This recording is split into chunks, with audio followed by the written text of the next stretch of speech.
What's going on? Welcome to Totally Blitz Podcast. We're talking UFC 289, Nunes versus Aldana recap. And man, was it a card. As always, go down and let us know your reaction to the card in the comments section. Who you thought won some fights, your favorite fight of the night, and how you feel about the Nunes news. But these are your posts. I'm Paul. Pick and win. I'm Content. I'm joined with. Yeah, I know your boy Cap. Water boys, your boy. Stay don't stay thirsty. Stay hydrated out here, motherfuckers. And we talking this motherfucking car. And Paul, I'm gonna need an apology because this card wasn't bad. I think the main event was probably the super snoozer.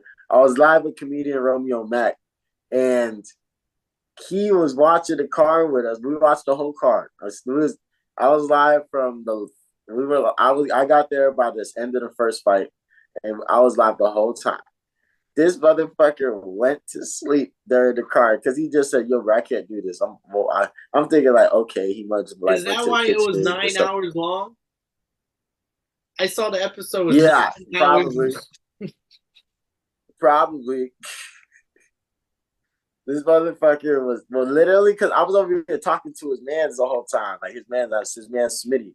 And Smitty's not even on the camera or on the mic. Smitty just happens to be around this motherfucker watching the fight with him. Good old So Smitty. like I'm like, okay. Like I'm thinking like, okay, we lit. And then next thing you know, I was like, yo, where Romeo at? I'm finna dip. He talking about some I think that nigga went to sleep.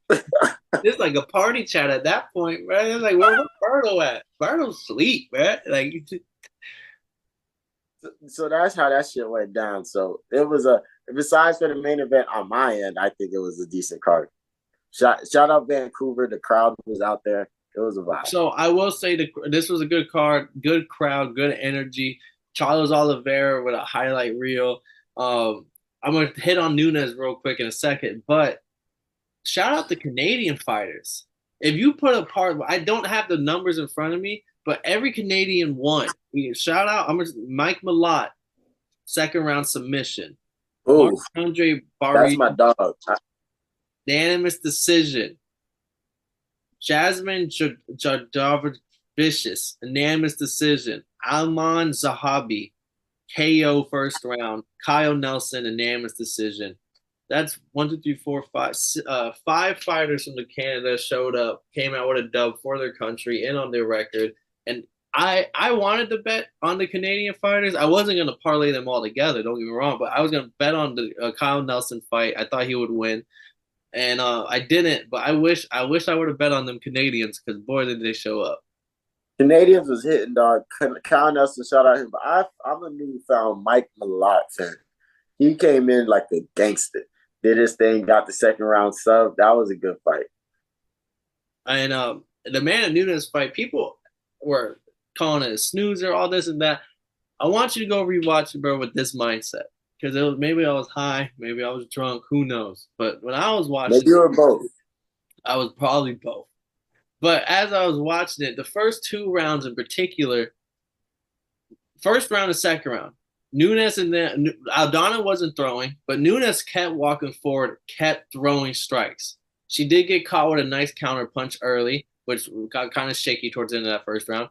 But she was the one being the aggressor. And then when she shot the takedown and slammed her to the ground, she didn't chase. She let her back up. It was this quick drop, show you what I got, you get back up. We continue to do our dance.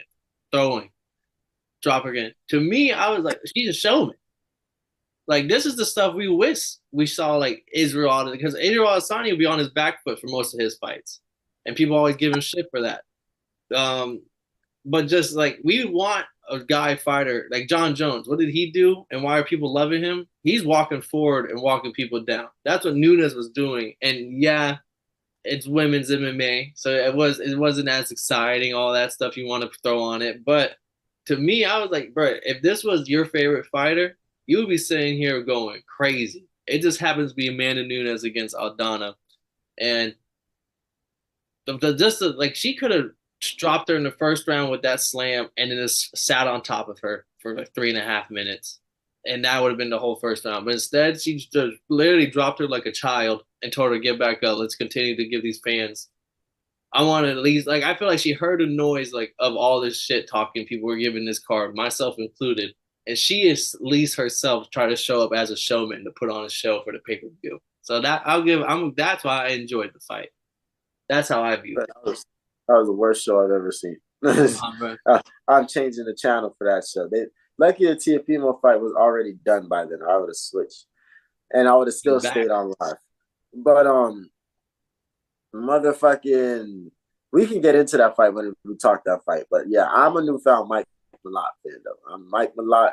It's my dog. We go to brunch together. We drink maple syrup. Well, we do our thing. We'll save the Mike Malott fan club because that's a little further on the road. I just want to start right here. Your thoughts on the Chris Curtis cut, the fight stoppage, no contest. And this is one of the few fights that we actually were hyping up. Like, hey, at least this fight's on here. Facts. So you said, how do I feel? Yeah, but do you think Chris Curtis really couldn't see? Like, what would give your opinion on everything with that no contest? I mean, it was a big cut. I think this is one of those situations like, are you going to go out on your shield? Are you going to wait for at least the doctor to stop it? Or are you already done mentally or physically? Mentally already, are you already tapped out and like, this is the way out? And truthfully, I don't know. Like, I'm not going to lie to you. Like, I don't know. I genuinely saw the cut. I saw other people comparing cuts to other cuts, and they were like, that's crazy. Like, imagine Nate Diaz saying some shit like this. Like, what? But that's his choice, his decision. Like, I just think it looks bad when you're losing a fight. If you're losing a fight and you do that, it looks bad. If you were winning, then it's like, oh shit, like you probably really couldn't see. But it was like the fact you look like you're about to go lose a 3-round decision. Yeah, I mean, and it happened in the second, right? Or was it in the beginning of the third? It was the second, 3 minutes into it. But like it was I already had a 1-0 Nasruddin, and the second round was leading towards 2-0 Nasruddin. Yeah, I mean, me personally, I've never been in the cage before. This is one of those situations I got to give a politic ass answer because I like Chris Curtis. Like, hey man, I mean, personally, I've never been in the cage before. I don't know if he could or couldn't see. It's all about the vitality of the fighter. Yeah, vitality. Be safe out there. That's basically what Cat is saying. Yeah, I mean, like, if you felt like you couldn't finish, you couldn't finish. Like, and it's also because I just watched the MMA on Point video last night about 10 fights that should have been finished, and there were like points in times I forgot who it was. It was a women's fighter, and she literally looked at her coach and said, "Yo, I'm done. I don't want to fight anymore." They told her, "You can't just quit."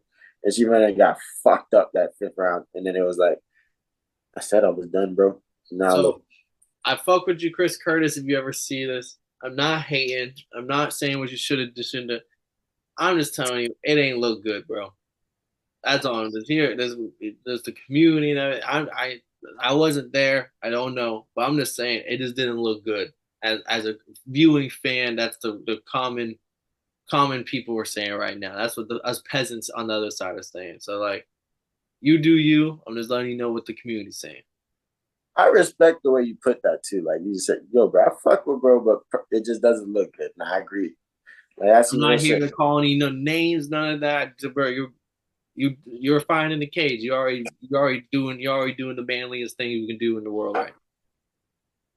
Bro, have you ever cut wood before? I'm just saying. But let's move this show around. I mean, we had Danny Ige again and the decision over Nate Landier. Nate, that was crazy. That boy Nate, the train finally got stopped. Came to a stop with Dan Ige station. 30-27, 29-28, 29-28. I mean, I thought the fight was close, but I mean, Ige got a knockdown, and I had him 2-1, but one judge, some people are mad that one judge had a 3-0. I agreed with the 3-0. I'm not gonna lie to you. I felt like Ige really. I saw the 30-27, and I was like, yeah, I can see that, because like I felt like Ige really just came in with a better game plan. Like I thought Nate was like coming in like gonna come in hot, aggressive, and even if he were to lose, it would be because he overdid it.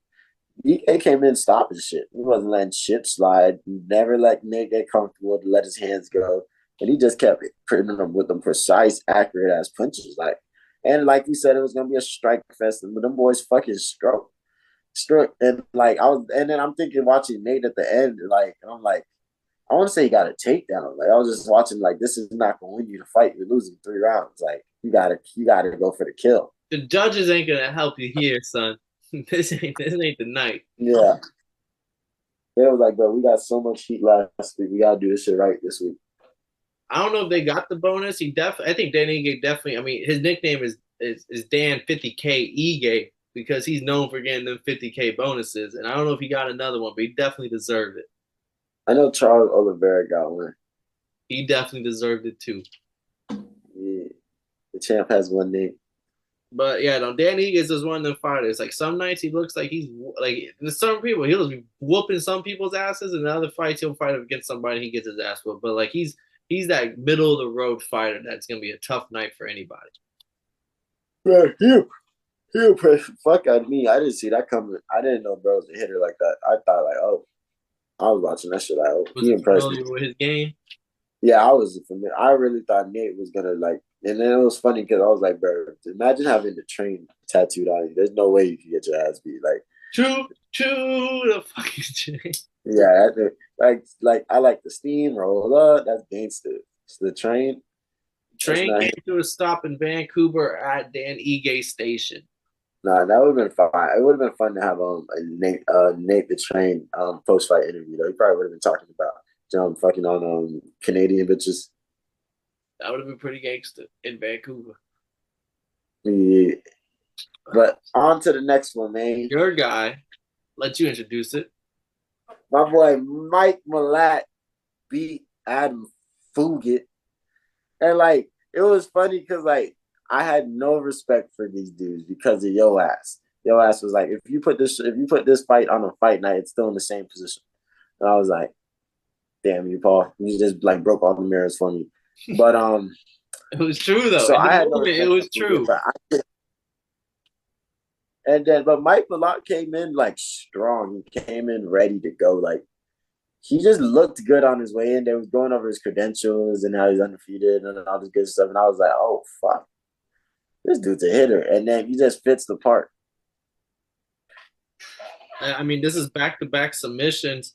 He came over a submission with Johan Lanese, and then now the guillotine over Fugit.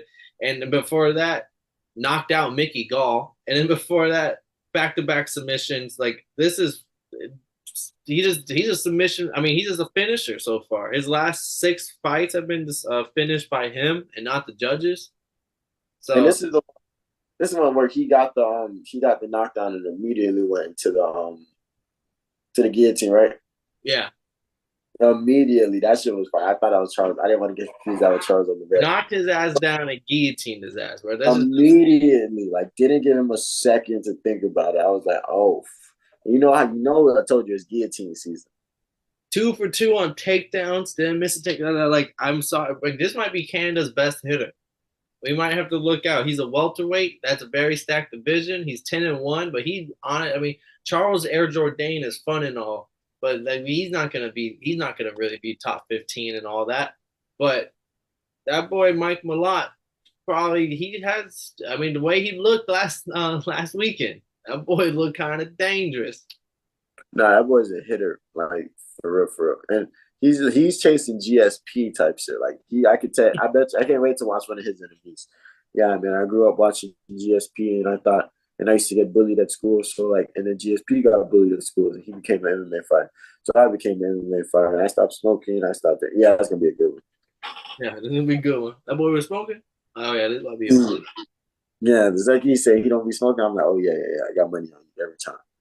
I always find that funny. I see some shit. It'd be like a 17-year-old hooper in high school that's nice as fuck, and it's been like, damn, 17-year-old he hooping like that, and he don't smoke weed. They don't make him like that no more.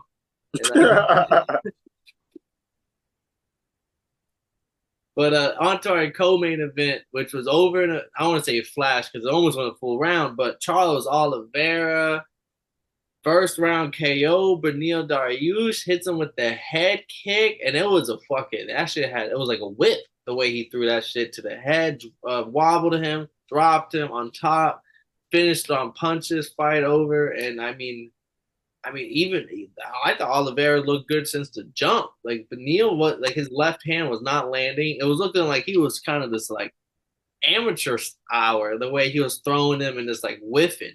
And Oliveira would just find the angles and stuff. Ali is back, and he probably never went nowhere. Islam is just like that, but I mean, Ali is back. Paul, say it with me. This was the best meme I've seen in a minute. I just need you to repeat after me. Islam Islam is is the the champ. champ. Now put it all together. Islam is the champ. The champ has one name. His name is Charles Oliveira. Nah, bro. I mean, Hey, I saw that meme and I was crying. It was a Joey and Phoebe. Nigga, Joey talking about something. The champ has one name, and it's Charles Oliveira. Bro, my fucking dog came through and did his shit. The people's champ. And it's so crazy just watching, like, bro, I would pay any amount of money to switch the Gilbert Burns and Masvidal fight for a Charles Oliveira fight. Charles Oliveira and Benny fight. I'm in Miami. I don't care. Just to see him come out with his hands up, happy to be here, just a larger than life persona. Like, bro's the fucking truth. Blonde hair. And the way he comes around the ring, like this man stops, daps up the opponent. I love you, brother. Gives it all that, goes and fist bumps the whole over, and then comes through and breaks my nigga Benny face in the first fucking round. And DC talking about some Charles needs something big if he wants to finish the fight out. Charles said, "Bet." so I got a text before this fight from Hold on. Don't that forget boy. you picked Benny, mother trucker. No, I did. I was dead wrong. But that morning, I got a text from Kyle. He said, Amanda Nunes via decision, Charles Oliveira KO. And I was like, I was talking about that, bro. Benny is that guy. Benny's the guy Islam duck. Benny is cold. Benny's just the game rod. Da da da da da da da da. And he was just like, nah. He was wrong on the round. He said second round KO. Watch. And he's gonna hit him with some crazy shit like a head kick. Oh, don't. Why'd you say that on live? Like now, Kyle gets credit, and we're gonna edit that part out. Yeah, it was first round Charles, but I mean, I just texted. I'm like, did you bet?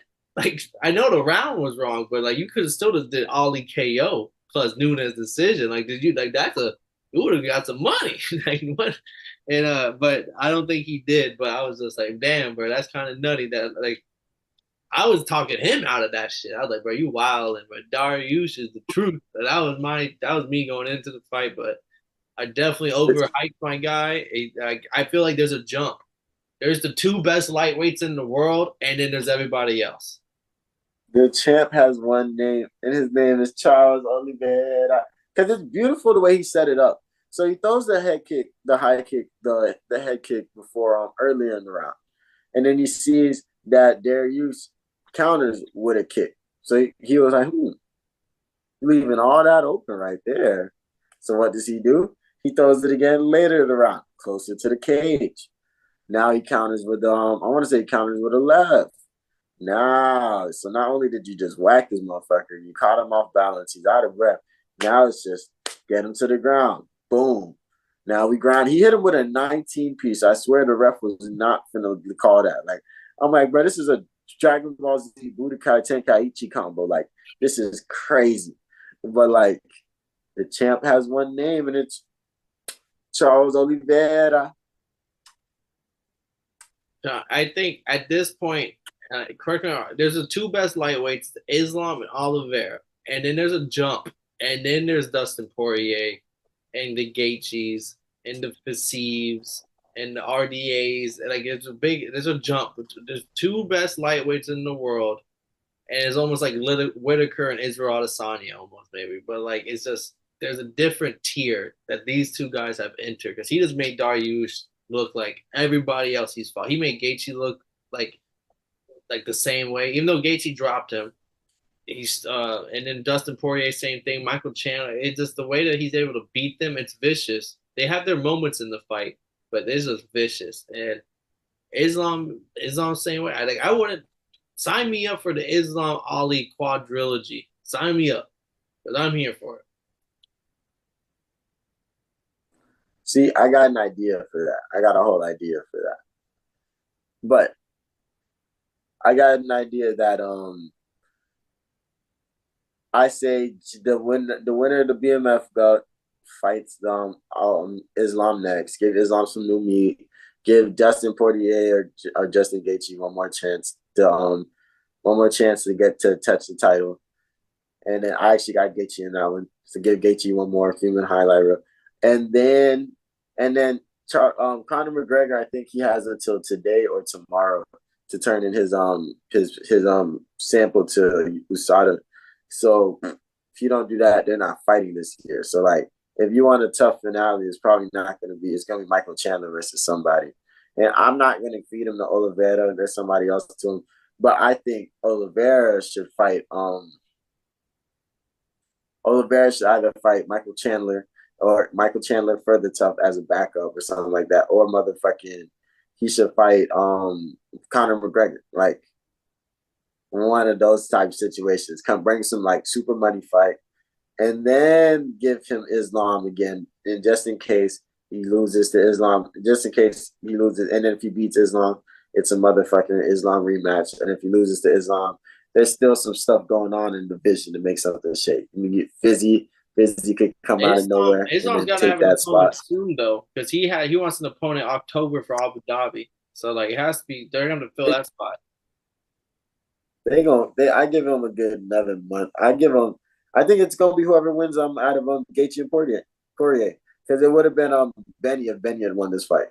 And Islam clowned the BMF. He said, "Look, the people that fight for BMF is to stand for bums because they'll never be world champions." And it's Jorge Masvidal, Nate Diaz, and now Poirier and Gaethje. So Islam, that was his choice of words about it. And I mean, it's almost maybe I'm not gonna say true yet because Poirier and Gaethje still have a career left. But Islam, I don't think anyone's gonna be in Islam. Only one who got shot, Ali, and I still like my boy Islam. Yeah, I definitely take Islam against the world. They just After need to cut the bullshit and give us the season. Give us the Brazilians coached by Oliveira and Islam with his Dagestani Warriors.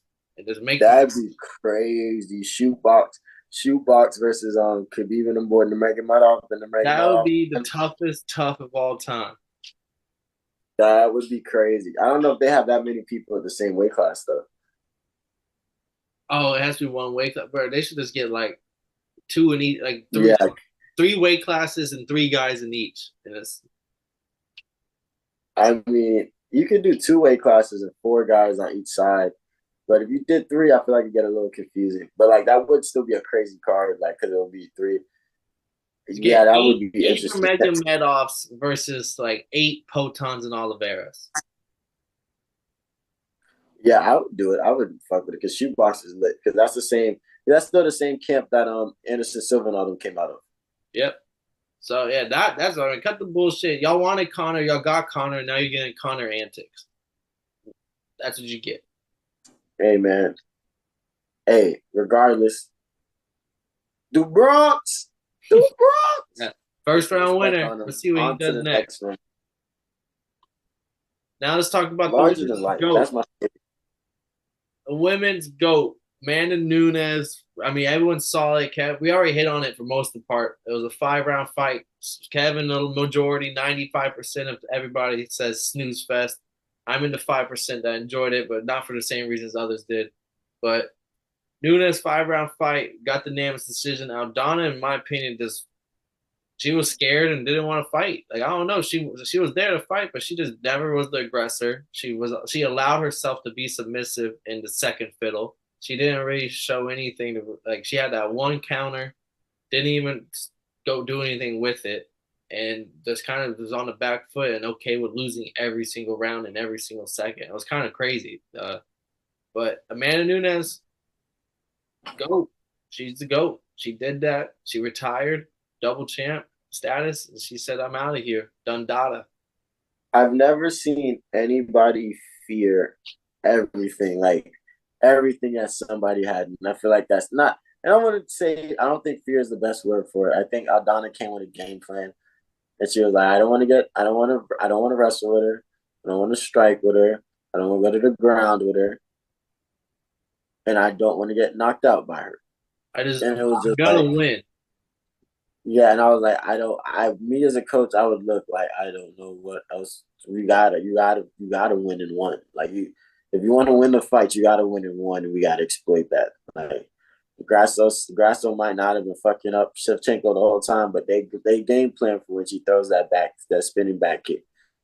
And once she throws that shit, immediately lock up that motherfucking rear naked choke and hop and play book back. I don't think they had that game plan for Amanda Nunes. She showed that she was a stronger fighter. She broke her own personal record with like 140 significant strikes. The differential probably might be a women's MMA record just off the fact that the first 3 rounds Aldana landed 65, 80. No, it's not. She landed 6, 8, and 8 punches or significant strikes. It was So like 142 to 41. It was that 101 significant strike difference. that's crazy. And And that it was I'm shocked she threw 140. It 42. was basically 140 total strike difference. And that's for somebody fighting on the outside that pretty much seen the bulk of the fight. But Amanda Nunes is the GOAT. Now, this is when shit gets interesting. So before we get into some controversy, let's get into the reason why I'm no longer a Juliana Pena fan. I'm not a hater. I do pray for her downfall every day. Hope there are days I wake up and hope she stubs her toe. And then somebody else was like, damn, I hope she stubs another toe too. So that way she could be like, bro, what the fuck is wrong with me? Like, yeah, like really caught a flat tire on the way to practice. All that. We hoping for all that. How do you feel about Juliana when Amanda Nunes announces her retirement? The man Juliana is just boo, boo. She really didn't want to fight me. And I'm just Juliana Pena is the most she's the most cringiest fighter ever. She really and she believes her. The only thing that makes it worse is like at least Colby is playing a character. She actually believes the words that are coming out of her mouth, and at that point, I think she got a sickness. She needs to be medically checked. She should not be fighting in no state. She's not. She should no commission should clear her with the delusion she got. I don't know. I do not know where she honestly believes that. Like she's not afraid of Amanda Nunes. Congrats. You're the only one. You're one of maybe everyone that's not afraid of Amanda. Oh, Shevchenko's not afraid of. You maybe one of an elite club that actually does not fear this woman in the cage. That does not mean that you scare her, and that does not mean that you will ever beat her. Like you won that 1 out of 100. The other 99 times, Amanda Nunes is winning, and Amanda Nunes is the GOAT. But Pena is just. You said it on the phone earlier this morning. She makes Henry Cejudo look like a fucking Dave Chappelle stand-up comedian.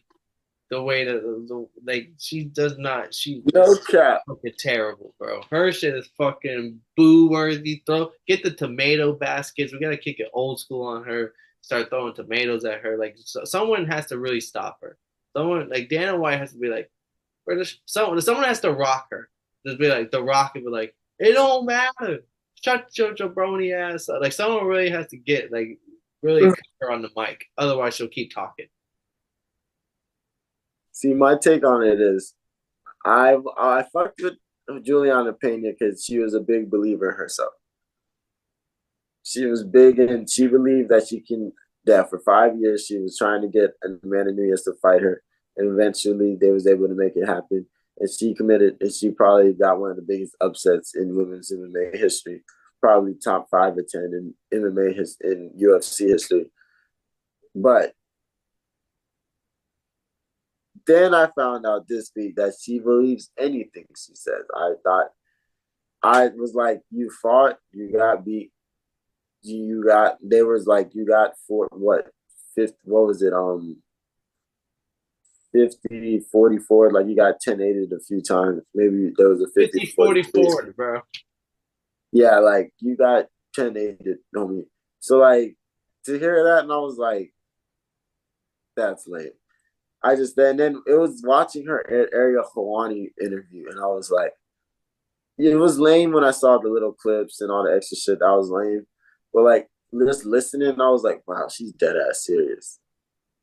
I mean, you can make a point for that, homie. You can do you, but just get ready for the next fight. We don't give a fuck. And then it was when she said, what killed me was when she said, I'm the greatest woman fighter of all time because I'm not a fighter, I'm a warrior. And like, we're not gonna get into the English parts of how that was the strongest shit y'all ever heard. But it was like, it's not about you, homie. She retired. She over here trying to have more kids. Let her do her. There's Enjoy the moment. levels, and you're showing that you are not a top level person. Yeah, and it's like, and I think maybe she's probably a good mom too, and she's like very, and this is just the fire inside of her, and she knows that she was supposed to be fighting, and she got her injury, which is a serious injury, because like rib injuries is not nothing to play with. You can't even squat down. I don't think you can. I don't think you can do that. Cough. I don't think you can do none of that. And I think if it's bad enough, you can't push when you're taking the shit. You kind of just gotta let that just slide out. All right, now I'm gonna hit my gripe with the situation, and it's not with Pena. I feel like we hit the nail, or hit the dead horse over with that one. Pena, you're lame, but man, Nunes double champ. I will say you are double champ. That is fact. That division was made, and you're supposed to be for you versus Chris Cyborg. Chris Cyborg's also a big woman. That was supposed to be like the mega fight at the time. Of course, things never always pan out, but you definitely earned the status double champ. But the way it be getting floated around and like talked about and how dominant she is in double division, bro, tell me the last time she defended the featherweight title. Like she never like that don't get defended because there's literally like I can count the number of fighters in that division on one hand. And the other ones are not good. They don't even. You go to UFC.com right now. Go to Wyndham's. You'll see Amanda Nunes featherweight champ. Click to see the rankings. Click that little fucking side button to extend. They don't show nobody else. Like that should just tell you how that division doesn't, and it doesn't exist because it actually is getting put to sleep, as some would say. Dana White said now Nunes is gone. We're gonna put that division like it's probably gonna be gone. It's gonna be ta. So to me, I'm just like, you did win double champ. You are definitely that. But it's almost the equivalent of like when boxers be holding belts and their crew be holding those belts that they had lost, and for some reason they still have them. You know, like I'm just like that shit. You haven't defended that shit in 5+ years. Like there's no other woman on the planet in the UFC that you're gonna fight, and you're not co-promoting to go fight Chris Cyborg or whoever else Bellator may have. That's a big woman, but like that whole when people in the comments and things be talking about that double champ status, I'm like, bro, that is like the definition of a paper belt is that featherweight division. I respect it. I mean, I respect your feelings towards it, and everything you said is right. But I do look at the people that are respected for being double champs, like the Connors, the DCs, who else? Henry and Amanda Nunes. Those are all the double champs, Yep. and supposed to have been Volk, but we're not gonna get into that. But I don't think anybody of the double champs that we respect, like Connor, ever defended their title. Like I think Connor he had his, but then he went to boxing, and then like I don't think he ever went back down to featherweight again. I could be wrong, and I don't think DC ever defended the light heavyweight title after he won the heavyweight. So a lot of these people we respect for owning two belts simultaneously, but at the same time, I feel like we don't respect the fact that they didn't defend them bitches. I think the thing about Amanda Nunes winning her featherweight title to me is that the fact that like this was a division made to fight for Chris Cyborg, and you beat the fuck out of Chris Cyborg. You show that and this is often how you already beat Ronda Rousey, Holly Holm, and Miesha Tate. So like this is just somebody to add to that resume, and this was a time when we thought Chris Cyborg was indestructible. I seen Chris Cyborg fight as an MMA casual on the John Jones versus Thiago Santos card when Jorge Masvidal got that knee, and I thought, yo, this bitch is a monster. Like, what the fuck is she made out of? Like, Dana White called her Vanderlei Silva in it just once. Like, she's a fucking problem. This wasn't a smart thing to do. Is to go in a division and fuck with her. Man, Nunes didn't give a fuck. She did that, claimed her other belt, and she's been holding it down ever since. Even though she hasn't defended it because there's nobody to defend it against, I still respect it as a double champ and as a title because you're doing what a lot of the things that we did. If all the other double champs became like double champs and they defended both the titles, they kind of kept them busy, lost them, that'd be different. But I think most of the double champs didn't defend both those belts. If Jorge Masvidal would have went on and won the welterweight belt, he should be a double champ too as well for having the BMF. That's how I'm viewing it. I'm gonna leave it like that.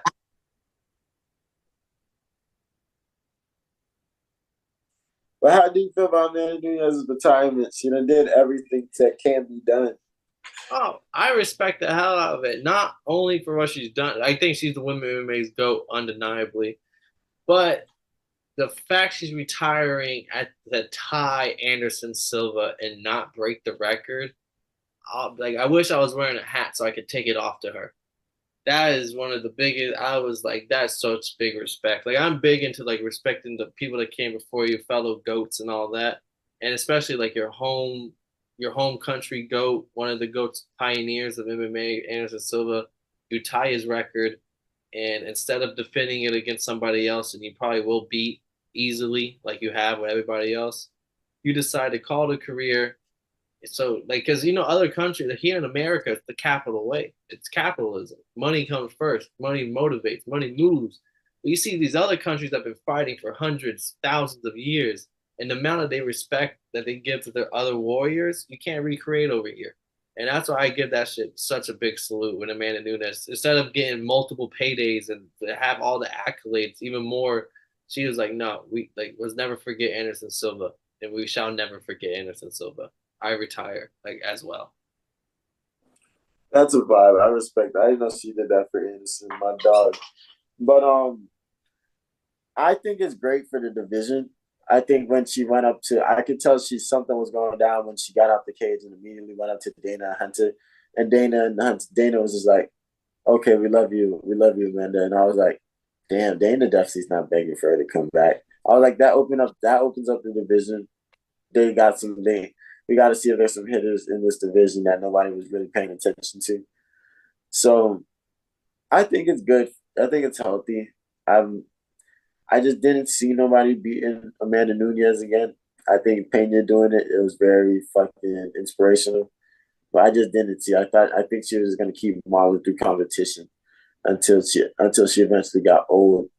Until she eventually got old and got caught slipping. And now I really hope for Pena to fight somebody for the belt, like the vacant belt, and she loses that fight. Just to Oh, knock that you down a total pole again. but that would be awesome. And I'm not a hater. I'm not No, a hater. Like, I but that would be so great because like that would be boo boo Pena what happened to boo. you being the GOAT? You a warrior. No. Hell yeah, that's the meaning. You shouldn't have been talking shit. And Amanda Nunes, I mean, I what if we see like 4 years, like with 2, 3 years go by and there's another champ, get a few defenses, people are talking about how dominant they are, and then Man Nunes has that comeback fight. Just for one night, like George St. Pierre style. One night only. You see like new current champ versus the GOAT. I feel like that this could set up for that because every time someone walks away instead of being put away, people always are begging for them to come back. Mm, I'll write that down when I'm her manager. I'm like, Amanda, we need one more. You don't need no more. Let him walk away instead of being put away. But nah, that was a good ass fucking card, man. And on some quick shit, I was watching Tough episode 3. I'm not gonna lie to you, Tough is pretty mid. But like you're gonna watch it because we get like 3 minutes of Conor McGregor every episode. So like 3 to 5 minutes, 3 to 5 minutes, sometimes 8 minutes of Conor McGregor. So we enjoy it. But yeah, I mean the young guns again, if I can ask for by the old vet, it's crazy. Like, and it's crazy because the dude on the young guns was 34 and the old vet was 31, and I was just like, I'm not gonna say nothing. I could be But wrong, but Conor McGregor, like his first season doing coaching, then like almost like then like 90% of his team lose. Like Raya Faber had, I think he either had a clean sweep or only one of his people lost.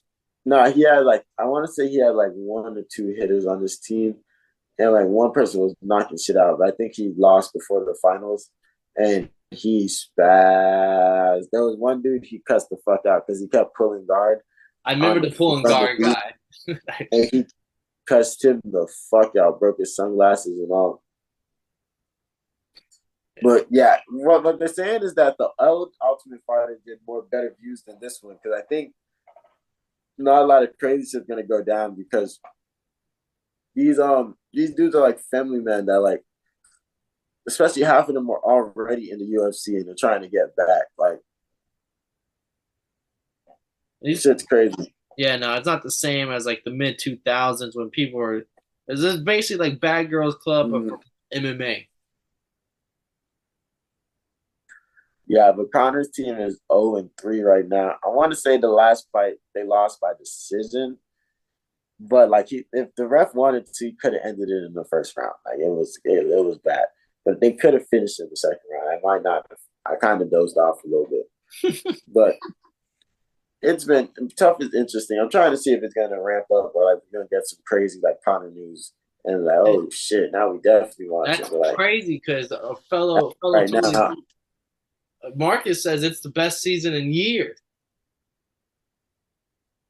really, I Yeah, mean the Marcus last is year was texting me like it's hot gas, like cooking with fire. the last year. No, it's because I know what the Marcus probably hasn't seen like season 1 and season 8 and season 5. Like he hasn't seen like Nate Diaz about to beat the shit out of a motherfucker just because he said fuck Team Cobra on the wall. Like he might not have seen like Tony Ferguson get drunk and like literally start coming at a nigga for his child custody battle he's in. He hasn't seen when the motherfucker got drunk and he fucking started harassing bitches on the street and then he walked into a motherfucking hotel and said, "Yo, I'm a UFC fighter," and got kicked off for the fucking finale. Like he's not gonna see. He probably doesn't know those things. So like this probably looks like, oh yeah, we lit. This is fun tournament. Like especially if you watch last season. Of course you're gonna like this season. But like nah.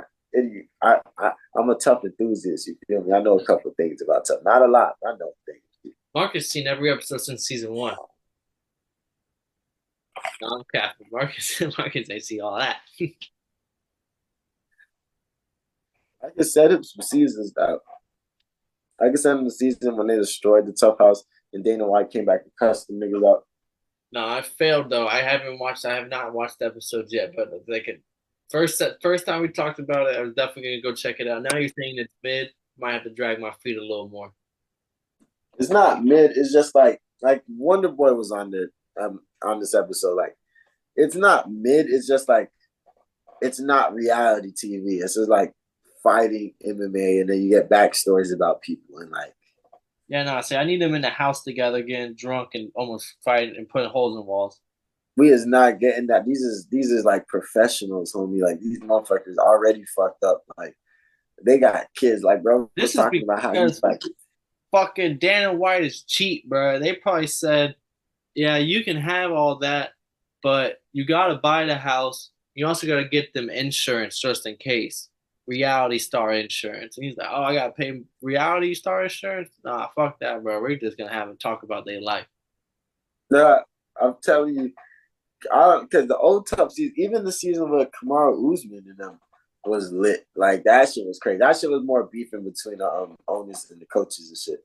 But like even that season was dumb lit. Like this season's more like okay, like niggas is really trying to get back. I feel like they're trying to pull a lot of heartstrings because they keep bringing up people's families and stuff. And usually, like Trayshawn Gore said on the Bourbon and Bud podcast that they got no contact with nobody.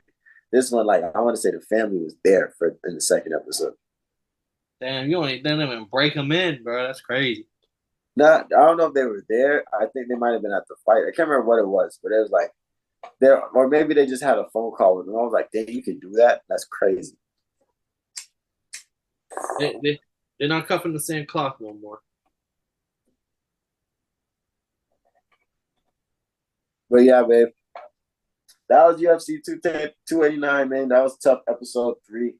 I'm probably gonna rewatch them all again, and then for episode just to look forward to episode 4 because that boy Trevor Wells fights the dude that didn't get to fight because he had the cold sore or what Romeo Max called herpes.